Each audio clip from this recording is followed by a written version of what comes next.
ఓం శ్రీ గణేశాయ నమః. గురుబ్రహ్మ గురుర్విష్ణు గురుర్దేవో మహేశ్వర గురు సాక్షాత్ పరబ్రహ్మ తస్మై శ్రీ గురవే నమః. ఆత్మవిశ్వాసాన్ని పెంపొందించుకోవడం ఎలా తెలుసుకుందాం.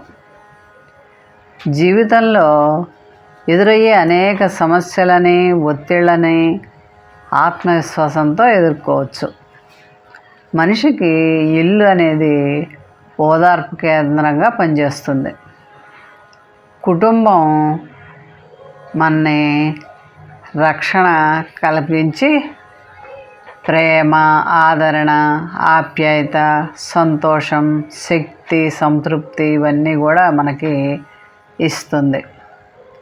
ప్రతి వ్యక్తి కుటుంబంతో చక్కని సంబంధాలు కలిగి ఉండి ధైర్యంగా ప్రతి పనిని విజయవంతం చేయడానికి ప్రతి ఒక్కరికి కూడా ఆత్మవిశ్వాసం చాలా అవసరం. ఆత్మవిశ్వాసాన్నే ఇంగ్లీష్లో సెల్ఫ్ కాన్ఫిడెన్స్ అంటారు. ఆత్మవిశ్వాసం అనేది ఒక వరం లాంటిది. ఆత్మవిశ్వాసం మనిషిని విజయాల వైపు పయనింపజేస్తుంది అన్నమాట. స్ట్రెస్కి దూరంగా ఉంచుతుంది, అంటే ఒత్తిడి లేకుండా చేస్తుంది అన్నమాట. ఆత్మవిశ్వాసం పెంపొందించుకోవడానికి కొన్ని సూత్రాలను పాటిస్తే కనుక మనం ఏ పనైనా చక్కగా చేసి విజయాన్ని సాధించవచ్చు. ఆరోగ్యంగా ఉండాలి. ప్రతి వ్యక్తి ఆరోగ్యంగా ఉంటేనే ఏ పనైనా సాధించగలం. విద్యార్థి ఆత్మవిశ్వాసంతో నేను చక్కగా చదవగలను, నేను విజయాన్ని సాధిస్తాను అని మనసులో సంకల్పం చేసుకున్నట్లయితే ధైర్యంతో ఉంటే విజయాన్ని సాధిస్తాడు. A sound mind in a sound body, ఆరోగ్యమే మహాభాగ్యం అన్నారు మన పెద్దలు. కాబట్టి ప్రతి ఒక్కరూ ఆరోగ్యంగా ఉండాలంటే మనం ఇంట్లో తయారు చేసుకునే ఆహార పదార్థాలని తీసుకోవాలి. ప్రతిరోజు పాలు పళ్ళు స్వీకరిస్తూ ఆరోగ్యాన్ని కాపాడుకోవాలి. అలాగే ప్రతిరోజు కూడా ఓ అరగంట సేపు వ్యాయామాన్ని చేసి ఆరోగ్యాన్ని జాగ్రత్తగా కాపాడుకోవాలి. అలాగే ఆహారం ఎంత ముఖ్యమో నిద్ర కూడా అంతే ముఖ్యం. ప్రతి వ్యక్తి కూడా రోజుకి 6 నుంచి 8 గంటలు నిద్ర చాలా అవసరం. తరువాత ఒత్తిడి అనేది మన జీవితంలో ఓ భాగం అయిపోయింది.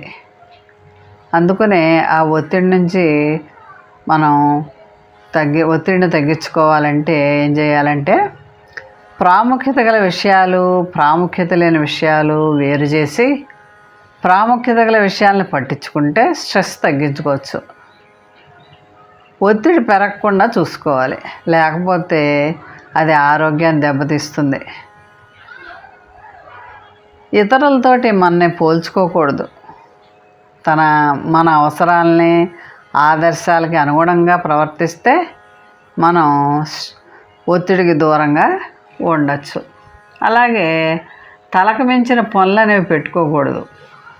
అలాగే ఎవరికి హామీలు ఇవ్వకూడదు, మధ్యవర్తిగా ఉండకూడదు. మనం ఆ పని చేయలేమనుకోండి, నో అని చెప్పేసడం నేర్చుకోవాలి. అలాగే జీవితాన్ని ఒక ప్లాన్ ప్రకారం గడపడానికి ప్రయత్నించాలి.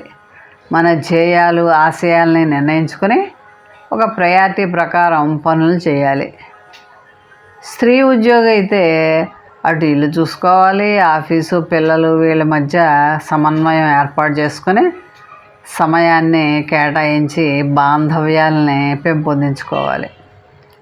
వృద్ధాప్యంలో ఉన్న తల్లిదండ్రులు పిల్లలు అడిగితేనే సలహాలు ఇస్తూ వారికి అండగా ఉంటూ వారి ప్రేమను పొందుతూ కాలాన్ని గడపాలి. తర్వాత సమయపాలన. కాలం అనేది చాలా విలువైంది. మన పనులకు సరైన సమయాన్ని పూర్తి చేయాలి అంటే సమయపాలన అనేది చాలా అవసరం. పాఠశాల నడపడానికి టైం టేబుల్ ఎలా అవసరమో ఇంటిని కూడా చక్కని రీతిలో తీర్చిదిద్దాలి అంటే ఏ పనులు ఏ టైంలో చేయాలో నిర్ణయించుకొని ఆ పనులు పూర్తి చేయొచ్చు. ఉదయమే తెల్లారుజామున లేచి పనులు కనుక మొదలు పెడితే ఎంతో ఉత్సాహంగా ఆనందంగా పూర్తి చేయగలుగుతాం. బడ్జెట్ ఏ సమస్య అయినా సరే డబ్బుతోనే ముడిపడింది కదా. సమయం ఎంత ముఖ్యమో డబ్బు కూడా అంతే ముఖ్యం. అనవసర ఖర్చులు తగ్గించుకొని పొదుపు చేసి ఆనందంగా మనం అవసరానికి డబ్బును ఉపయోగించుకుంటే ఎంతో ఆనందంగా ఉంటాం. సంతోషమే సగం బలం అన్నారు మన పెద్దలు. ప్రతి ఒక్కరు కూడా పాజిటివ్ థింకింగ్, కాన్ఫిడెన్స్ని పెంపొందించుకోవాలంటే మనిషిలో తనలో ఉన్నటువంటి తనకు నష్టాన్ని కలిగింపజేసేటువంటి ఆ నెగిటివ్ భావాలన్నింటినీ కూడా బయటికి పంపేయాలి. పాజిటివ్ భావాలన్నింటినీ పెంపొందించుకోవాలి. అంతా మన మంచిగా అనుకుని ప్రతి వ్యక్తిలోనూ మంచినే చూడాలి. తప్పును ఒప్పుకోవాలి. తప్పులు చేయడం మానవ సహజం. అందువల్ల తప్పుల్ని ఒప్పుకొని మనం ఆ తప్పుల నుంచి పాఠాన్ని నేర్చుకోవడం మన విజ్ఞతకు తార్కాణం. అలా తప్పులు ఒప్పుకోవడం అనేది మన మనోపరిణతిని తెలియజేస్తుంది. మనకు తెలియని విషయాల్ని నిర్భయంగా నాకు తెలియదు అని చెప్పగలగాలి. అలాంటి మనోనిబ్బరాన్ని పెంపొందించుకోవాలి. అలాగే ప్రతి వ్యక్తి కూడా ఆల్వేస్ ఏ లెర్నర్గా ఉండాలి. ఇది ఉపాధ్యాయ వృత్తికి బాగా వర్తిస్తుంది. A teacher is always a learner. ఉపాధ్యాయుడు నిరంతర విద్యార్థి. గొప్ప గొప్ప మేధావులు తమ తమ రంగాల్లో అగ్రస్థానానికి చేరుకున్న వాళ్ళు తరచుగా నేను ఇంకా నేర్చుకోవాల్సి ఉంది అని అంటూ ఉంటారు. అది వారి మంచి వ్యక్తిత్వానికి నిదర్శనం. మనకు తెలియని విషయాలని ఇతరుల నుండి నేర్చుకుని మనం కూడా విజ్ఞానవంతులు అవ్వాలి. జ్ఞాపక శక్తి, ఏకాగ్రత. ఏదైనా విషయాన్ని గుర్తుంచుకోవాలంటే గుర్తుంచుకునే విషయాలను మరొక దానికి ముడిపెట్టడం ద్వారా జాగ్రత్తగా పరిశీలన చేయడం వల్ల విజయం సాధించవచ్చు. జ్ఞాపకశక్తి పెరగడం అనేది మన సాధన మీద ఆధారపడి ఉంటుంది. విద్యార్థి ఇష్టపడి చదివాడు అనుకోండి, బాగా గుర్తుండి విజయాన్ని సాధిస్తాడు. ఏకాగ్రత జ్ఞాపకశక్తిని పెంపొందిస్తుంది. ఉపాధ్యాయుడు చెప్పే పాఠాలు శ్రద్ధగా ఏకాగ్రతతో వింటే విద్యార్థికి చాలా కాలం విషయాలని జ్ఞాపకం ఉంటాయి.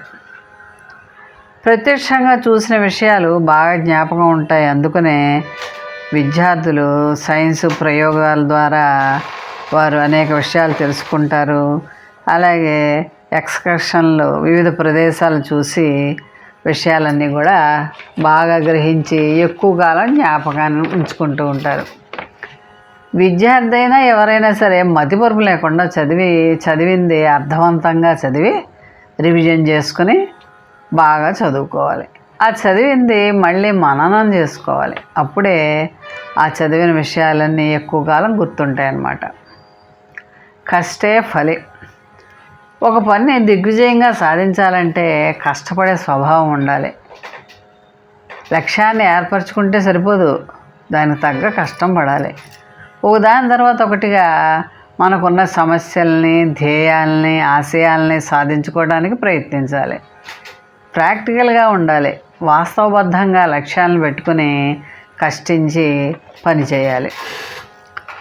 సాధించిన విజయాలను గుర్తుకు తెచ్చుకొని ఆనందించాలి.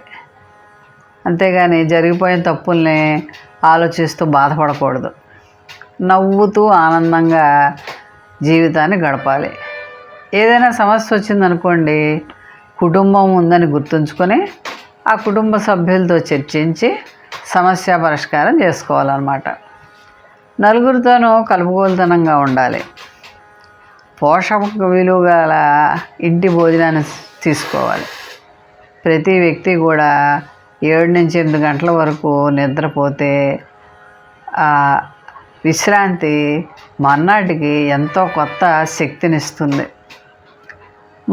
మనసులోని బాధల్ని, చిరాకుల్ని తొలగించేసి మనస్సు, శరీరం ప్రశాంతత చెందడానికి మనకి అత్యున్నతమైన టానిక్ ఏంటో తెలుసా? మెడిటేషన్. మెడిటేషన్ అంటే ధ్యానం. ప్రతి వ్యక్తి కూడా తెల్లవారుజామున లేచి ఒక అరగంట సేపు ధ్యానం చేసుకుంటే మనకి ఎంతో కొత్త ఉత్సాహం కలుగుతుంది. అలాగే సంగీతాన్ని వింటూ సంతోషపడవచ్చు. ఇలా ఆరోగ్యంగా ఉండి ఆత్మవిశ్వాసంతో నేను సాధించగలను అనే దృఢ సంకల్పంతో విజయాన్ని సాధించి జీవితాన్ని ఆనందమయం చేసుకోవాలని కోరుకుంటున్నాను. కాబట్టి ప్రతి వ్యక్తి కూడా ఈ సూత్రాలను పాటించి ఆత్మవిశ్వాసాన్ని పెంచుకొని ప్రతి పనిని విజయవంతం చేసుకోవాలి. మోహన్వాణి ఛానల్ వారికి ధన్యవాదాలు. వినండి, వినిపించండి, వింటూనే ఉండండి. మోహన్వాణి తెలుగు పోడ్కాస్ట్ వింటున్న శ్రోతలందరికీ హృదయపూర్వక ధన్యవాదాలు. వినండి, వినిపించండి, వింటూనే ఉండండి. మోహన్వాణి తెలుగు పోడ్కాస్ట్ మీరు వింటున్నారు. మోహన్వాణి మా కార్యక్రమాలు మీకు నచ్చితే ఇప్పటివరకు మా ఛానల్కి సబ్స్క్రైబ్ చేసుకోకపోతే వెంటనే ఈ క్షణమే సబ్స్క్రైబ్ చేసుకుని ఆ పక్కనుండే బెల్ బటన్ని మ్రోగించి అందరికీ షేర్ చేసి మీ విలువైన కామెంట్ను కూడా చేసి మమ్మల్ని ప్రోత్సహిస్తారని కోరుతున్నాను.